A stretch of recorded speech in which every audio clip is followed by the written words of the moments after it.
ఇంత అద్భుతమైన జ్ఞానాన్ని ఇచ్చిన పత్రి గారు మా అందరి బాధ్యత ఏంటి అంటే ఒకరికి ఒకరం తోడవుదాం, ఒకరికి ఒకరం తోడవుదాం, గళం గళం విప్పుదాం, గళం గళం విప్పుదాం, చెయ్యి చెయ్యి కలుపుదాం, చెయ్యి చెయ్యి కలుపుదాం, అడుగులో అడుగు వేద్దాం, అడుగులో అడుగు వేద్దాం, భిన్నత్వంలో ఏకత్వాన్ని సాధిద్దాం, భిన్నత్వంలో ఏకత్వం, సత్యయుగ ద్వారాలు తెరుద్దాం, సత్యయుగ ద్వారాలు తెరుద్దాం, పత్రిజీ ఆశయాన్ని సాధిద్దాం, పత్రిజీ ఆశయాన్ని సాధిద్దాం, పత్రిజీ ఆశయాన్ని సాధిద్దాం.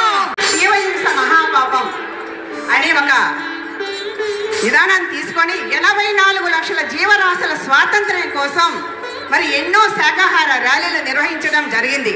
అందులో 400 సంవత్సరాల చరిత్ర కలిగిన హైదరాబాద్ నగర ఒడ్డున జరిగినటువంటి చలో చార్మినార్ శాకాహార ర్యాలీ ప్రాముఖ్యతని చాటుకుంది, ఐకాన్ గా నిలిచింది.